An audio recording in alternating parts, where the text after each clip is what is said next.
on, everybody? Welcome back, finally, to another episode of the Reporting from the Kingdom podcast.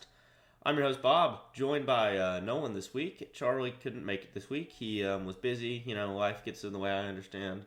So it's just me for today, but hoping to still put on a good show, The show must go on, even though it hasn't gone on for the past couple months. But that's changing now. Like I said, it's been quite a long time, and it's been quite a start to the season, if I must say so myself. There's quite a bit of catching up to do, so I suggest we stop wasting time and we just jump right on into it with my number one thing I want to talk about this week, the questions of the week. If you want to be a part of the questions of the week, I'm on Twitter and Blue Sky, Chiefs Fan 15 on Blue Sky, the Kingdoms Pod on Twitter, and I should have one coming out sometime soon for the question of the week, sometime after the Bucks game. So make sure to see that if you want questions to be answered by me and Charlie if he's back next week. So the first question from Eagles fan 12310 on Twitter: thoughts on if you think KC can win the Super Bowl despite all the injuries they've faced? And that's a really good question. I personally think yes. We have faced quite a few injuries, of course, losing Hunt for a good bit of the season, losing Watson for the season just recently, and losing our 1 and 2 receivers was a huge loss, and the main loss of the season. That's probably the main focus of this question, and what I think the main concern is. But I think so. I mean, if you look at it, we're still, we're 7-0. We are, the number one seed in the AFC by 2 games. We've already beat 2 teams that we might compete for playoff spots with the Ravens and the Bengals. We already have a good AFC West win over the Chargers and the Raiders. We have 2 AFC West wins. And we just recently traded for D-Hop and Joshua Uche. So I think, we haven't, the injuries have been really bad so far. I still think, the big thing is we still have the core. We still have Mahomes. We still have Kelsey. We still have that O-line intact.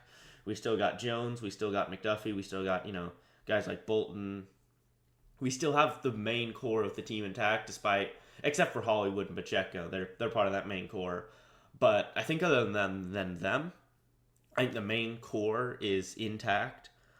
So I still think a Super Bowl run is very much possible. And something I'm going to talk about later on is I'm not sure if Veach is quite done on the trade market yet. Thank you for the question. That was a good question, Eagles fan 12310. Now, question number 2. This was a good one. I like seeing this one. So, how many souls has Andy Reid traded to Satan to achieve the success he couldn't find in Philly? From sinistermccream.bluesky.social on Blue Sky. So, this is a good question.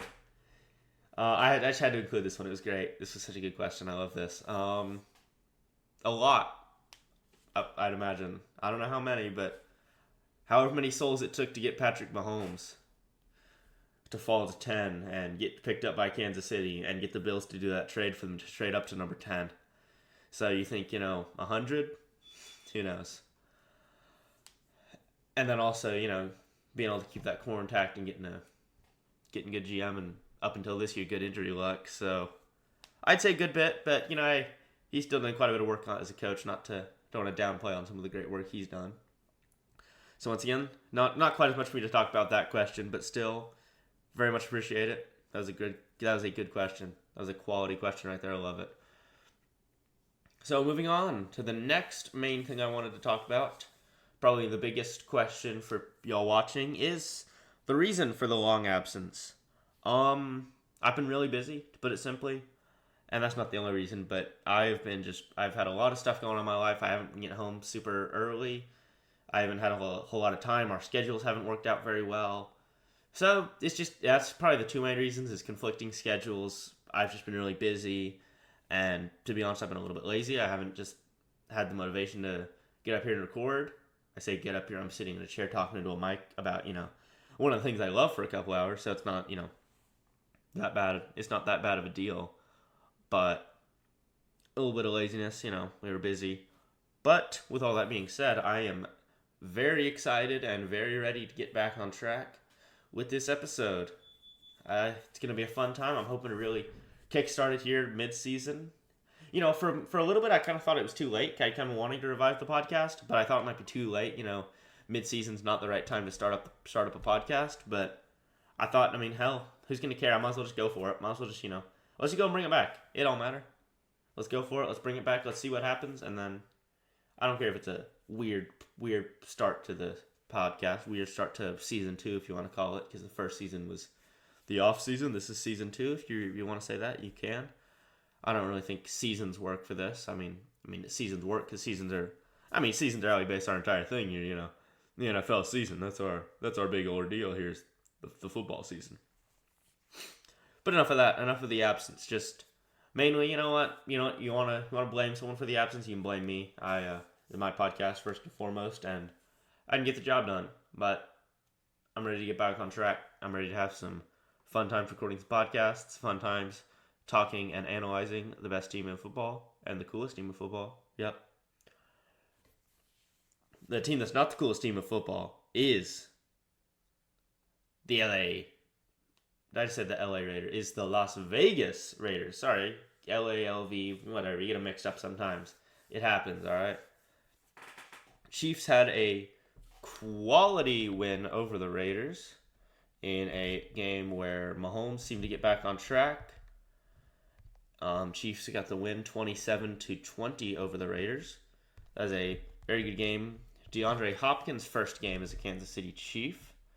Something that many people, including myself, were very excited to see. So, some stuff I want to talk about that game, some notes I had. The defense, early on in the game, they were, Minshew was kind of cooking, to be honest. Him, Jacoby Myers, Brock Bowers getting involved. Trey Tucker had some plays, if I remember.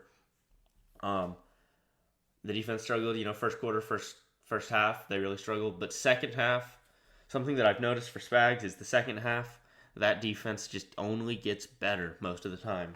And you very much saw that this game, especially with that incredible goal line stand after the interception.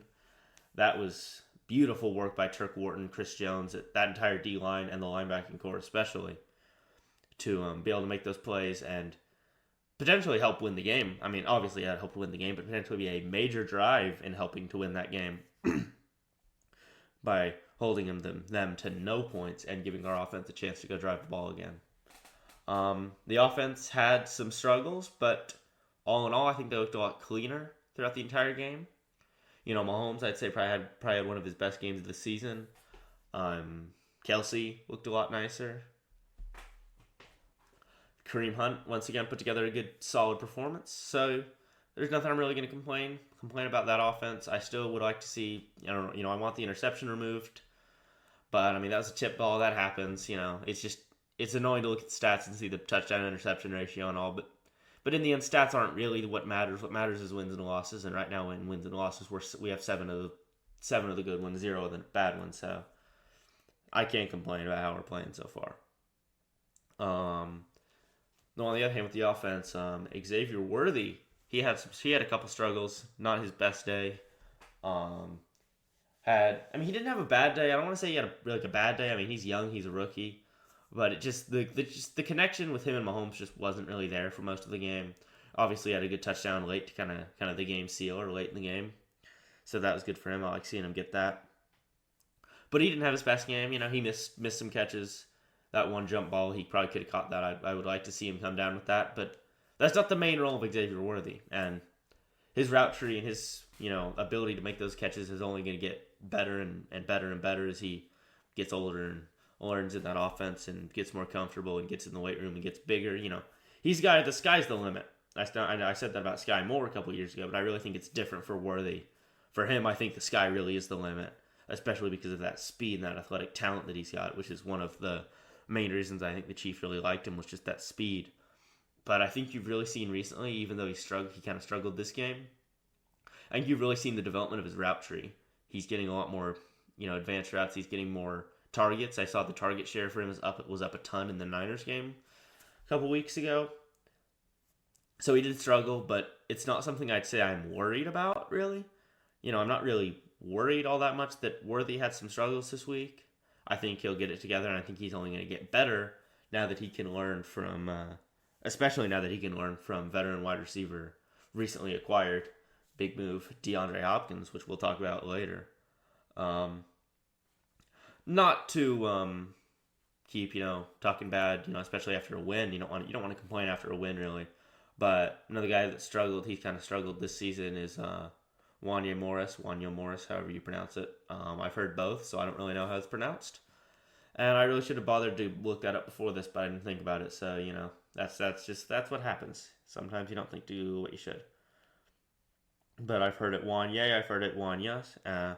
Either way, he didn't have his best game going up against Crosby and Tyree Wilson. You could see, I think that he struggled. He's just not there yet.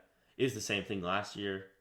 Part of me, wants to see Sua Mata'ia back in, because how young he is, how developmental he is, how athletic he is. Also, just for Sua Mata'ia, I mean, hell, look at all the cousins he's got. He's got Puka Nacua, hell of a lot of other guys in the NFL that I just can't think of. But I know at least Nakua's in there. And, man, Nakua's your cousin. That's some... Imagine the family meetups. It's like, oh, I'm Puka Nacua. I'm an incredible receiver in my second year. Some high standards still live up to at Thanksgiving, but I think Sua Mata'ia is going to do it. He's a young player. He hasn't really... He got benched, versus the Bengals week 2, and Morris has taken the job from there, but I don't think that's anywhere near the end for Sua Mata'ia. But he's a young, raw player, so they just really... they really want to let him sit back and learn and not force him into that spot if he's not ready. And I'm not sure if he was, but I'm also not sure if Morris is ready. Which is why the Chiefs might do something at a left tackle. It wouldn't be the most shocking thing in the world. I mean, left tackles have already been moved. Cam Robinson, I'm pretty sure that's his name, got him traded to the Vikings, who just lost Darisaw for the year. So, I mean, and that's not an opportunity that you get all the time, to trade for a tackle like that. But if one presents itself, it wouldn't shock me to see us do it if we can make the cap work. But I'm going to talk about trading a little bit more soon. But let's get back to some good stuff. Chris Jones, he's a really good football player. Chris Jones is really, really, really, really, really, really, really good at playing football. He just popped that entire game. He had some really good tackles for loss, TFLs. I don't know if he got a sack or not. I don't have the stats up right now, but he played one hell of a game. You can just tell, man, he is just such a good player. He is such a dominant force on that D-line. And, he's talked about how winning DPOY would be a big milestone for him. I think there's a chance he gets it done. I really think there's a chance Chris Jones could get DPOY. I know the only issue is he doesn't have a lot of sacks this year yet, just because of how many times he faces double teams. I know Dexter Lawrence has been playing really well as well. But I do think there's a chance that Jones wins DPOY, especially if he has a really good push later on in the season. Kind of this latter half of the season we're getting ready to approach on. But man, Chris Jones is so good. Damn good football player like there. I'm very glad Veach got that deal done and paid him what he needed to pay him, so we could keep him on this team for the next 4 or 5 years. Moving back to the offensive side of the ball here for a little bit. DeAndre Hopkins only had 2 catches for 29 yards. Not the biggest performance for him, but I'm not worried about it. I'm not really worried about how Hopkins performed. He had a couple days to learn the offense, learn the chemistry with Mahomes. We saw, Mahomes missed him on a play. And I kind of think that might have been Hopkins, they just don't have that chemistry yet. Hopkins doesn't know what spot Mahomes wants him to get to. Mahomes doesn't know what spot Hopkins is going to go to. So that chemistry just isn't quite there yet. Hopkins just doesn't know enough of the offense yet. So that's really what I think the main reasons for his quiet day were with that. But, I mean, I've seen some of the film. I've seen some guys make some stuff on Twitter and stuff.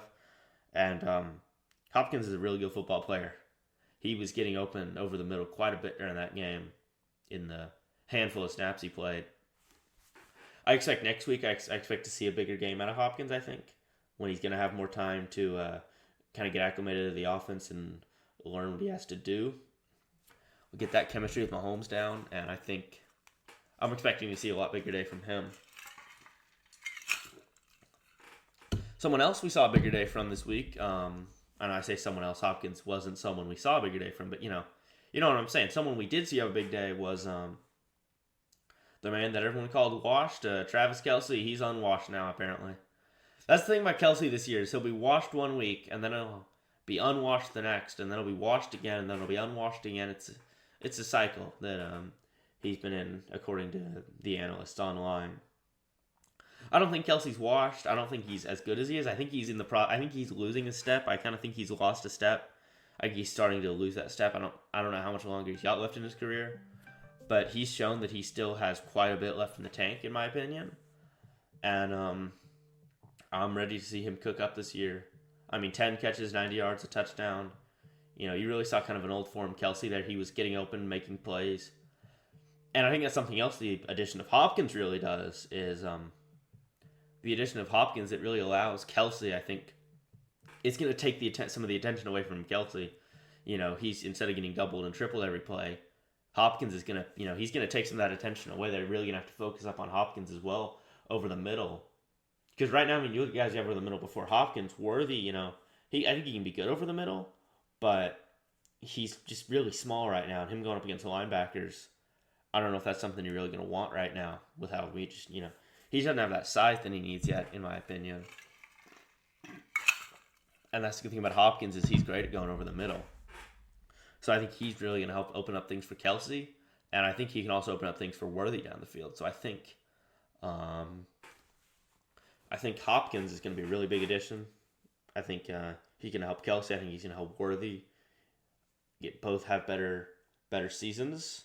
I think he's really going to help the offense help fix the red zone issues. But player of the game, I kind of already covered this, but my player of the game this week, I had to go with the guy I was just talking about, Travis Kelce. Like I said, you really saw him get back to form this game. He likes to play well versus AFC West opponents, is all I'm going to say. But you really saw him get back to form. He made some great plays. He was cooking up this entire game. And I expect to see another good game from him this week. And I think another thing with Kelce, one of the reasons he's been slow is they're really trying to save him for the playoffs. So when he hits the playoffs, he can hit that, 22 mile an hour run for the first down to help get that game-winning field goal that we're going to rely on Butker to make, which he probably will with how dominant he's been throughout his career. It's all about, Kelce's at the point in his career where I think he's concerned less about having, an 1,000-yard reception season, 5,000-yard season or something, than he is with winning a Super Bowl. What's going to help his legacy more? Winning, being the first three-peat in NFL history, or, another 1,000-yard season. I think the answer is pretty clearly a three-peat, something that's never been done before. And I think being a main part of that three-peat would really do a ton for his legacy and help to potentially establish him as the best tight end of all time. So, I mean, at this point, Gronk and Kelce are the same age. Gronk's, done at this age. Kelce is still putting up, almost 100 yards during some games, showing he still has some stuff left in the tank. And I'm excited to see what's in store for him for the rest of the year. This might have been a get-right game for Kelce. He's been slow. The Chargers game was a good game for him, but he's kind of been slow so far. And it was good to see him get back to form. I very much am excited to see what he's going to bring to the table later on in this season, later down the line.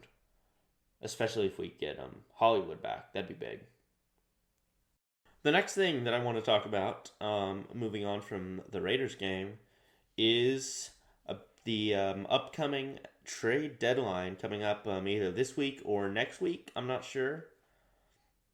And the main question I had here, the main thing I think people are really wondering, the Chiefs have already added Hopkins, they've already added Uche. At the time of recording this, maybe they've added someone else. But the big question, I think, is whether or not we're going to be active at the trade deadline. Whether or not, Veach is going to try to go after someone to help make this roster even better to help compete for the three-peat. Compete three-peat, got lost in the words, little tongue twister there. Not a twang twister, a tongue twister there. I tell I'm out of my game, I need to looking like what people thought Travis Kelce was. Am I washed? I might be washed, guys. It might be over. I might be washed. I'm not sure. But anyways, The deadline for Kansas City. For me, I think I could probably see them maybe trying to add a corner to fill in for Jalen Watson. I've heard from Bleacher Report that they have been monitoring the corner market. So them adding a corner, I think, would be big. The only issue I see with adding a corner is it's just Spag's defense is really complex. And I know they added an edge, but still, that Spagnuolo defense is really complex. You saw it with some of the younger guys, in that big draft class we had a couple years back with, McDuffie and Cook and Williams and Watson. It took them a little bit to learn what they were doing, but once they did, it was lights out. So I guess one of the only concerns with adding a corner is whether or not he'll know what to do and how quickly he can learn what to do. Something else I could see them doing is adding a left tackle. I briefly talked about that earlier, but I mean tackle's probably one of the biggest needs for this roster, especially after we added Hopkins. I'd say. So I think adding a left tackle would be big. There's still some free agents like Bakhtiari that could be an interesting addition, but I don't really have any specific trade targets for corner or tackle, but I think adding a tackle or even a corner would help. And then I also think that the Chiefs could potentially add another cheap, younger, high potential receiver, kind of like the Kadarius Toney move a couple years back. Obviously, we know that didn't really work out how we wanted it to, but it could have. If it worked out, it would have been really good. So it wouldn't shock me to see Veach try to do something like that again. Obviously, receivers still kind of a need. It's still a big need, in my opinion, with Hollywood and Rice being out.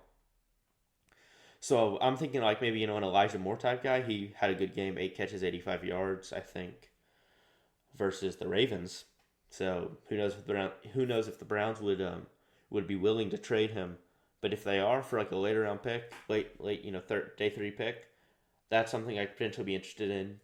Someone who's cheaper, someone who's not going to take a whole lot of cap, someone who maybe hasn't been great so far, but they have the potential to be really good. That's something else that Veach really likes. Veach really likes going after the high draft picks, the Kadarius Tonys, he's kept Elaire around. I'm trying to remember his name. There was a corner, There was Mike Hughes, but there's another guy I'm trying to think of. I feel like there's a Banks in his name, the Giants corner from a couple years back that we added onto the team. DeAndre Baker, I'm pretty sure that was his name. I could be wrong. Correct me down below if I'm wrong, but I'm pretty sure it was DeAndre Baker that we added. Veach likes to go after first round, first, second round picks and try to see if there's anything left in the tank for him. So I think him doing that with receiver at the deadline wouldn't wouldn't shock me personally. Personally, them going and trying to add a receiver would not become as a big surprise to me. Or trying to add a tackle or adding a corner. So really, to answer kind of the main part of the question of whether we'll be active or not at the deadline, I think it depends for me a lot on what teams are willing to give up. Obviously, I guess that's kind of what happened with the Hopkins situation. Actually, I think it happened more so with the Uche situation. Is they were kind of scouting the market, looking. Uche was a guy they liked. They asked about him, saw if he was on the market, and they managed to pick him up. So I think that's probably what Veach will be doing. He'll probably be seeing if there's any other good deals he can get like that. It wouldn't surprise me if the Chiefs were interested in Cam Robinson, adding him to the team. But I think the main issue with him is just the cap. The cap it would cost to keep him is just not something we could pay.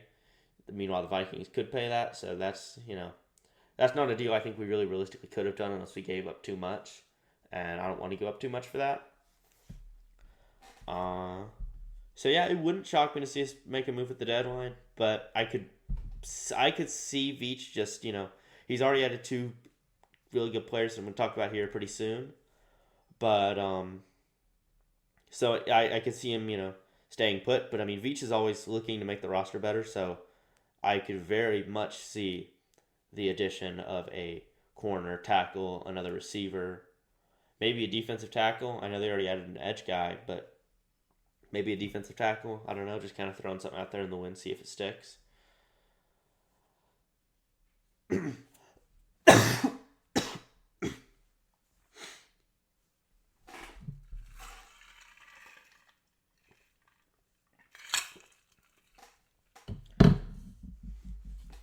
And heading out from that, heading to something else. The results of the season, something haven't been podcasting, haven't really got a chance to talk about the results of each game, except for the Raiders game. So I kind of like to touch up on the 6 weeks I've missed, the 7 weeks, 6 games that I've missed. First off, the big thing, you look at the Chiefs' record. The big thing that's gonna glare out at you is 7-0. Haven't lost a game, undefeated right now. And I'm not gonna jump the gun and say the Chiefs are going undefeated, winning a three-peat this year.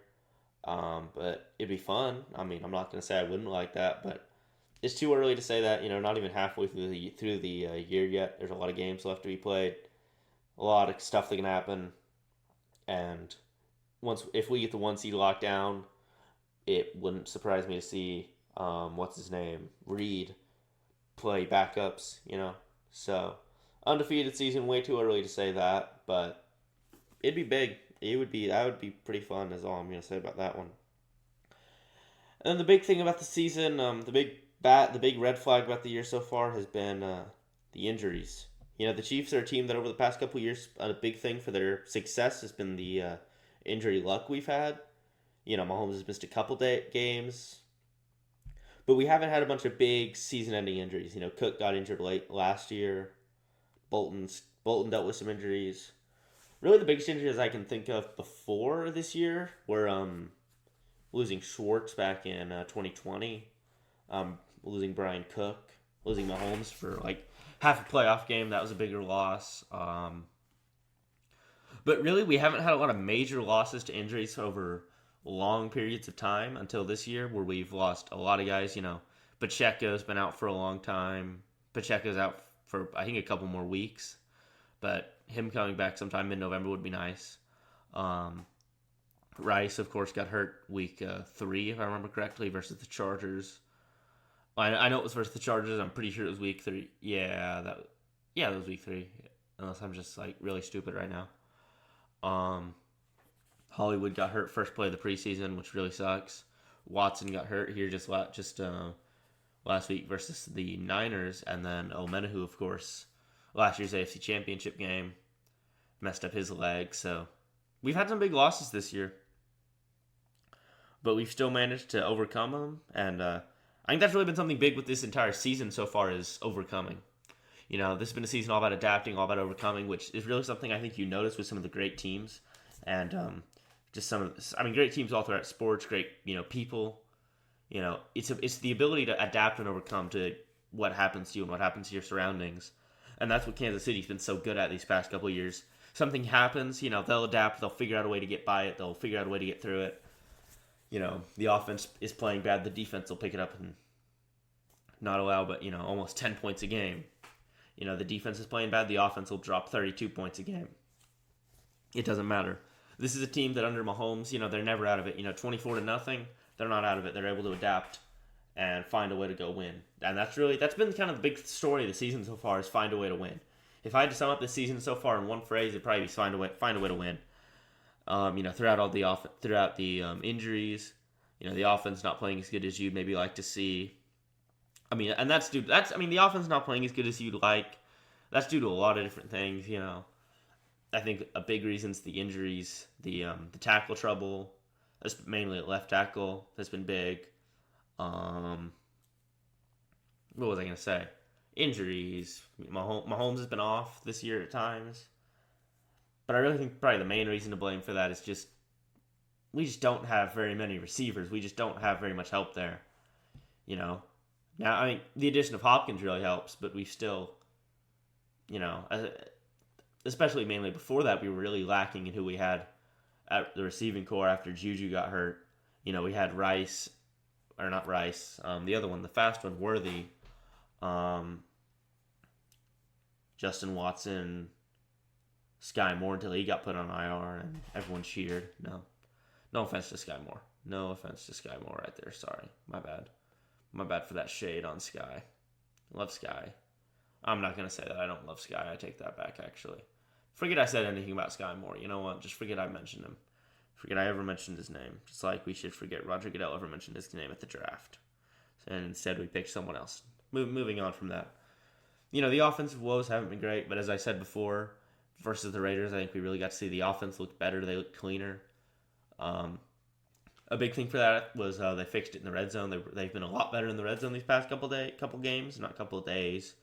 I mean, maybe they've been practicing really well in the red zone during practice. I don't know. I'm not watching. But, versus the Saints, we had a ton of yards. Time of possession was ours. Yards was ours. Everything. But we just didn't have the what you like to call it, the red zone efficiency. We were horrible in the red zone. Only got like one or two touchdowns, if I remember correctly. And versus the Niners and the Raiders, that's been a big thing, is we've really helped fix that red zone efficiency. We've really been scoring more. And, 7s instead of 3s is big. Getting 7 points instead of 3 points is a big, big, big factor in winning football games. 28-20 is a lot better than, 16 or something. If you score like 16 points or like 15 points, 5 touchdowns is 35, not 30. Yeah, 35 points. Don't know what's happening with my math there. And then, but you can get 5 drives into the red zone and get 5 field goals, and that's only 15 points. Obviously, everyone knows that. That's kind of restating the obvious. Oh, field goals are better. Touchdowns are better than field goals. Wow, really? 7's a bigger number than 3. Wow, really? Yeah. Thanks, Captain Obvious. But it's good to see us get back to form in the red zone. Is what I'm saying. And we've really reduced the penalties there. We've reduced some of the just stupid plays. Versus the Saints, Juju has a touchdown right in his hands and it bounces off. And Colin picks that one off. Good play by the old former Chief right there, Colin Saunders. But that just, leads to those offensive miscues that helps that red zone efficiency get even worse. Which has really been a lot of our struggles on offense this year. And the interceptions have been another big deal. But, we saw the offense get a lot better this week versus the Raiders. They moved the ball a lot cleaner during a lot of points of the game. And I think once you see D-Hop only get more and more and more involved, I think you're only going to see this offense continue to get better and better and better and better and better. Next things I wanted to talk about after the main results of the season is Brett Veach. I've talked about this a little bit. He has been wheeling and dealing so far. Less dealing, a lot more wheeling, in my opinion. Picked up DeAndre Hopkins, the big blockbuster move so far for us, I'd say. And Joshua Uche. Recently, haven't got to see him play a game in a Chiefs uniform yet. But I think once we do, I think it's going to be pretty fun. I'll talk about him a little bit later. But first off, I want to say one of the big things about this deal is we really didn't give up very much capital for either of them. It's a 5th, potentially a 4th for Hopkins, and then a 26th 5th for Uche. So we really did not give, or was it a 6th for Uche? I think it was a 5th. Actually, I think it was a 6th. Let me look that up real quick, because I just am blanking on that. My notes said 5th, but I feel like I was wrong. So let me just check that real quick. Joshua Uche trade. Let's see. Yeah, 2026 6th round picks. That's even better. I don't know why I blanked on that, but I just for some reason had it down as a 5th round pick, not a 6th. Just, brain fart. It happens. Been a while since I've done that. But first guy I want to talk about, probably the bigger move. The move that everyone's probably talked about a lot more. D-Hop. I think the big thing for him is he really helps to fill that void left from Rashee Rice and Hollywood being hurt. Something that's really slowed down the offense. I was really excited to get to see those two play together, and they ended up playing, one down in the preseason together, maybe, depending on what, personnel we had out there. So he's really going to help to fill that void that's, has been left from those two being hurt. And another big thing that he helps fill is I love what he brings to the table is that kind of, that big body Justin Ross, Mike Williams. DeAndre Hopkins is really the example you'd use here, to be honest, for a big-bodied guy that we don't have. I guess we have him now, but, he's that big-bodied, tall, good hands. He can go up and make that tough catch, as we saw, the Hail Murray a couple years ago versus none other than the Buffalo Bills, everyone's favorite 0-4 in the Super Bowl team. Maybe they get the job done today. Or not today, this year. Who knows? I don't think so, but just because I think we get the job done. But it's way too early to talk about the Super Bowl. We're in Week 7. That can't be the focus. You got to focus on the next game. Or we're not Week 7. We're Week 8, heading into Week 9 soon. Still, too early to talk about no Super Bowl right now. We got to talk about the game we got to play next. Another big thing is he brings that. Moving on back to Hopkins for a minute after going kind of off topic. I really like that veteran presence in the receiver room that he brings to the table. A room that's really young. Hopkins is one of the oldest players in that room, Juju, or not Hopkins, Hollywood. I get those two mixed up too much. Hollywood was kind of the oldest guy in that room, I think, and he got hurt. Juju's older. He's had some experience in the league since 2017, but he's still not that old. He's still only like 27 or so, I'm pretty sure. I know he came into the league pretty young. So Hopkins really helps add that kind of veteran presence. He can maybe teach the young guys some stuff, teach Worthy some stuff. And I also think Hopkins is going to play a big role. I mean, this is the main reason Veach acquired him. He's going to play a big role in, what was I going to say? A big role in helping to fix his passing offense that's been struggling so far to move the ball with all the injuries we've seen. It's probably only, who knows if we'll re-sign him. It probably depends on how he plays this year. And I'd love to see him come back for another year in Kansas City personally myself. But we'll just have to wait and see how much money he wants. If he wants to, I know he said, he's glad to finally play some meaningful football in his first press conference. So, I mean, if we get him to come back for another year for cheap, I would most certainly be down for that. Really good player. I know some people say he's washed. I don't think he's washed yet. I don't think he's as good as he once was, but I think you're going to find out. I think people are going to find out there's still a lot left in the tank for Hopkins. Hollywood just rolls off the tongue easier. I think so. I'm trying to say that when I've got used to saying Hollywood. So now saying Hopkins is a switch up that P's messing me up. But I think he's going to add quite a bit to this offense. Is that that, as I said before, is that big-bodied guy. He can help fill that role of Hollywood and Rice. Help fill that void that's left. He can be that veteran presence and help fix this offense. And then Joshua Uche, almost a luxury signing or trade if you want to think about it, because the D line hasn't been a major issue this year, but the injuries, once again injuries. Omenihu and Dana both have been hurt for quite a bit, and speed rush is something we just haven't really had a whole ton of just throughout Spag's time here as the defensive coordinator since like Frank Clark was probably maybe classified as a speed rusher. Him, Justin Houston. But they're D Ford maybe. There hasn't been a ton of speed rushing since Spags came to town. Something we lack. So I think getting he's not a great run defender, I don't think, but I think he's really going to help benefit us in the third and long, second and long, 2-minute drill, all that stuff. I think passing downs. I think he's really going to be helpful, and I'm sure he's still good on rundowns, but passing down I think is really where he's going to shine. Another big thing he's going to do is I think he's going to help to take away some of that attention that Chris Jones always receives. I mean, still, Chris Jones is still going to receive a ton of attention, but that's something Omenihu did when he came back from suspension last year, was he really took away some attention from Jones, and that allowed Jones to have a better year. Because Karloff is a great player, but he's a lot of high motor, power rush. He's not going to get there super quick. But that's one of the things about Uche is he might get there a lot quicker due to that speed he's got to get around that edge. You put him against some bad tackles, and I think you could be seeing some nice plays from him. Maybe they have to keep it back into Chip, and that could potentially open up some room for Jones to make some plays. And once again, another thing about this trade, he's got 1 year left on his deal. If he has a good end of the year, he might be asking for a lot of money. We've, of course, got a lot of guys to re-sign, Trey Smith, Nick Bolton, two of the big ones. Hopkins and Uche now, I guess you can add them to the list. Quite a lot of players, but so he might just be a 1 year rental. But I mean, I'd like to see him back if he has a good year here and we can get him for cheap. But that's something you really notice with both these trade moves is they kind of seem like more so 1 year rentals. Veach he's kind of going a little bit more all in for the three-peat. But we've still got a lot of draft capital we can spend, which is why I really like these moves. There's still quite a bit of capital we have, We gave up a 4th/5th round pick and a 6th, a year from now. So we still have a majority of our draft capital. You add in the compensation picks we might get this year and the next year if we play the offseason well. And you really haven't lost much of the capital. And another big thing about having a lot of picks, they're great. I love picks. I love draft picks.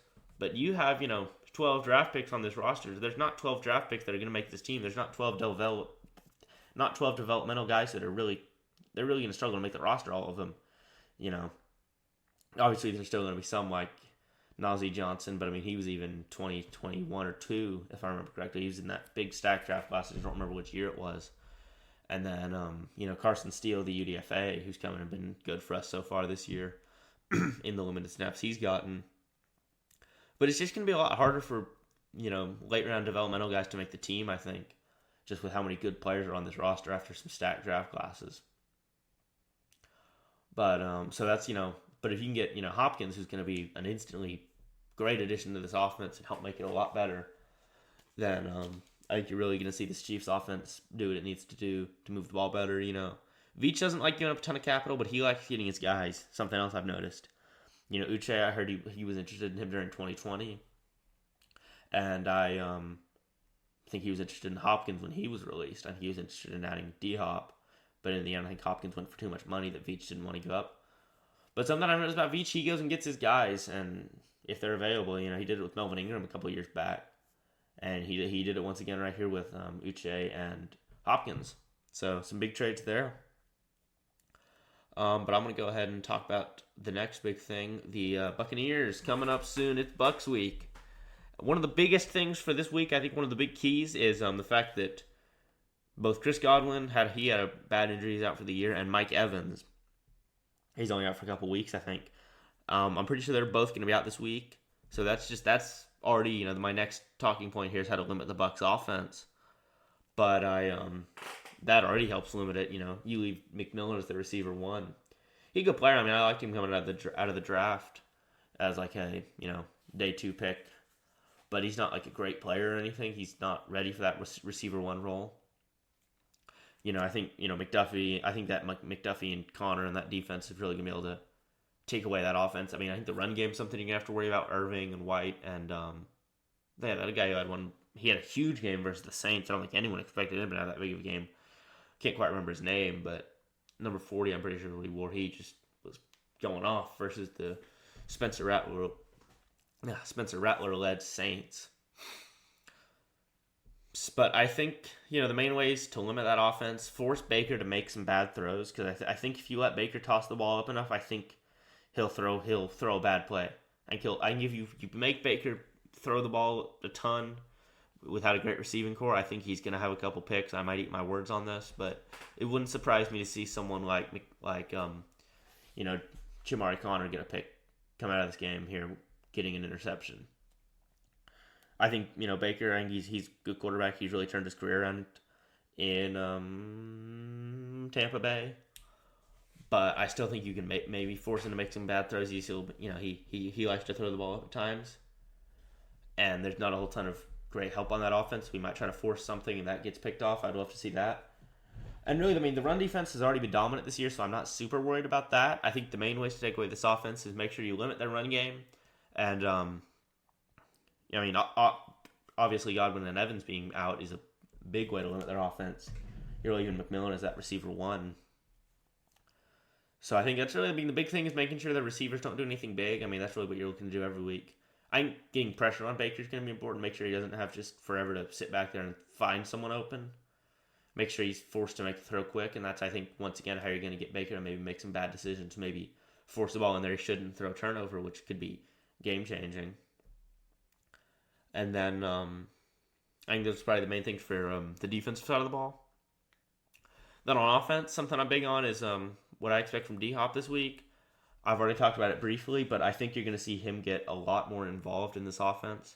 I think he's really going to step up, having an extra week to read the plays, get chemistry with Mahomes. I mean, he only had 2 or so days to, he landed in Kansas City. He practiced Thursday. He practiced Friday. He got on a plane and went to Las Vegas. What happens in Vegas stays in Vegas. Hopefully, the connection with Mahomes doesn't stay in Vegas. Hopefully that can carry over. But I'm expecting Hopkins to have a bigger day. They might try to limit him more, but I think he's simply going to play a lot more, which is already going to help him have a better day. But the fact that he just has that extra week to learn the offense, an extra week to gain that chemistry with Mahomes is going to be some big reasons. And there were some plays, I think, where he could have some better plays or more yards, more catches, but Mahomes just didn't target him or missed him on that one play early on in the game, that high ball corner out. That kind of miscommunication there. So I think I'm expecting to see a lot better game from Hopkins this week. And final score prediction for this game, where I think the final score of this game, I can see the offense, doing what needs to be done. I don't think the offense is going to go crazy, but I think we're going to continue to do what needs to be done to get the win. And I think the defense is going to continue to play really good football. I'm seeing, obviously, a Chiefs win. I don't know if you're ever going to see me not pick the Chiefs to win a game here on this podcast, but I'm expecting to see the Chiefs going to win. And score predictions, not something I'm great at, not something I do a whole ton, but I'm going to try to start doing it, get better at it. Final score prediction, somewhere around that 24-14 range is what I'm feeling. Maybe 27-17, 27, 10, 27, 13, something like that. Something in that range is what I'm expecting. But the big thing that I expect is I expect Kansas City to get away with a W and get to 8-0. I mean, you get through almost half the games without a loss. That's big stuff. That helps you secure that playoff berth, obviously. I mean, that's the most important thing is getting in the playoffs, but I'm confident we're going to be in the playoffs. And then the big thing you're looking for is getting that home playoff game, getting that bye. And, a bye could be really big for us just to get some guys healthy. So that would be huge for us, getting the bye. But it's once again, like I said about the undefeated year, it's too early to head to that. You got to look forward to beating the Buccaneers and getting another win in the win column, obviously, is the most important part of this season.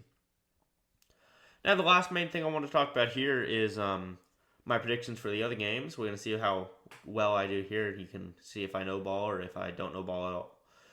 If I don't know ball at all is what I meant to say. If I said that, kind of weird.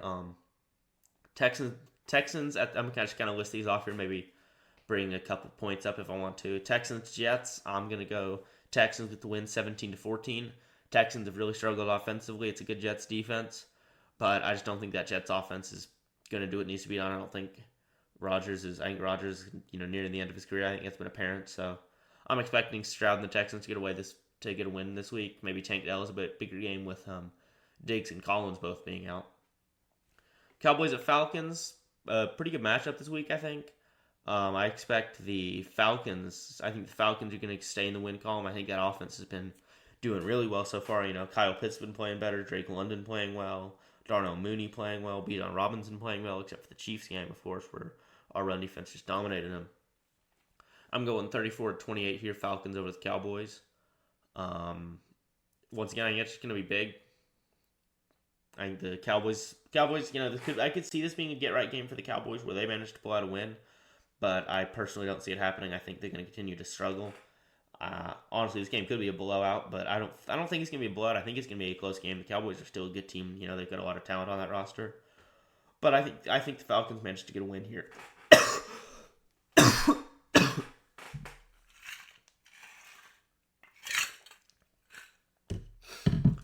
Then Broncos-Ravens. Ravens coming off a loss to the Browns. They just added Deontay Johnson. They're going to see if they can get him involved for this week. I've got the Ravens getting a win 28-17. That Broncos offense isn't great. It's not bad. Knicks has been playing well recently, but I think that Ravens defense might be a little bit too much for him. And I think the Ravens offense is just going to continue to play pretty well, so I got 28-17 for that game. Dolphins at the Bills. Tua is coming back. Hopefully he doesn't get another concussion.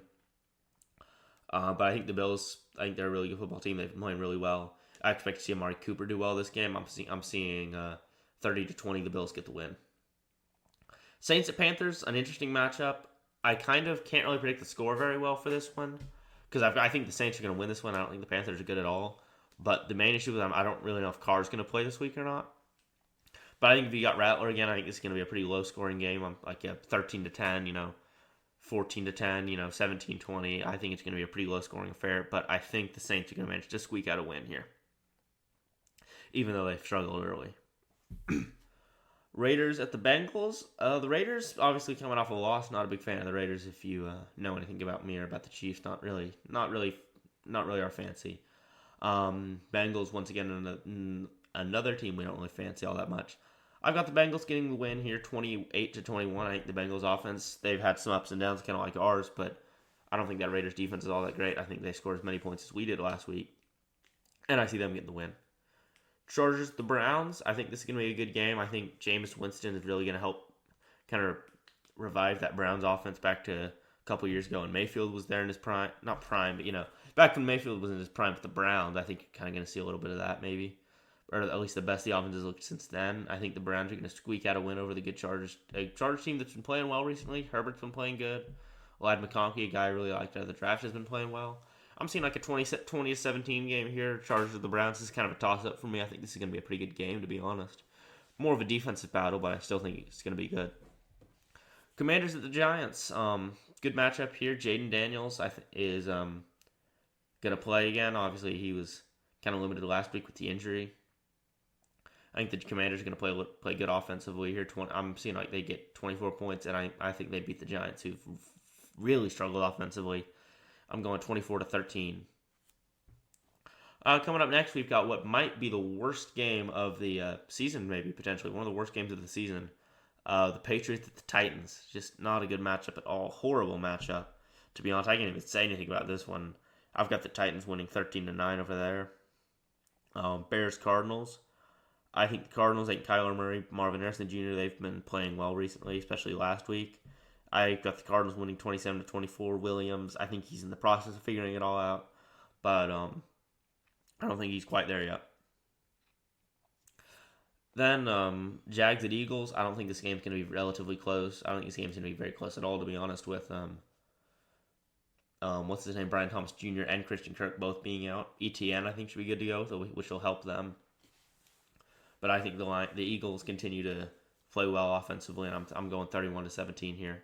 I just don't think the Jags are a very good football team. Now, my personal game of the week for this week, week 9, I've got the Lions at Packers. I think it's going to be a great game. I think the Lions are going to manage to get the win. I think Goff's going to play really well. I think the run game is going to be a big thing for the Giants, or not the Giants, the Lions. Obviously, St. Brown's going to play a big role. I've got 31-28. The Packers offense hasn't maybe done quite as well as they did last year, but they're still very much a good team offensively. I think they can do what needs to be done, but I've got the Lions squeaking this one out. They're just playing on another level right now. Rams at Seahawks. The Rams finally got healthy. Cooper Kupp, Puka Nacua both had nice games last week. I think they're going to continue to get another win after beating the Vikings. I'm going 27-17 here. Colts, and then the last game of the week, Colts at Vikings. They flexed this one to a night game for some reason. I'm not really sure why. Joe Flacco, the elite quarterback himself, starting over Anthony Richardson. But I don't think he's really going to help him all that much. I've got the Vikings getting the win 28-17. I think that Vikings defense is going to play very well. Very good this game. I think it's going to be a very good defensive game for the Vikings that they've done all season with Brian Flores. And that's the games for this week. We'll see how that goes. We'll see if I do well or not. You know, you can either laugh at me or say, wow, you really know ball. Bob, wow, you're really good at knowing football. Bob, wow, you're such a cool person. Wow, you're so cool. Wow, that's so cool. Wow, you know, maybe.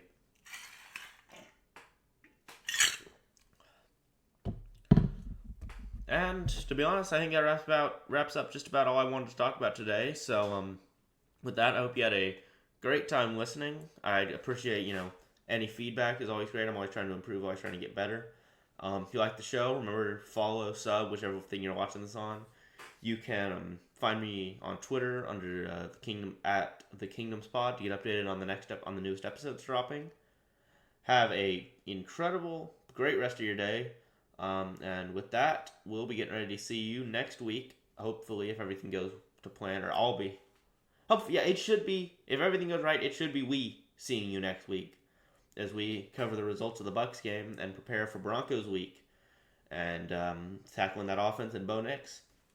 Peace.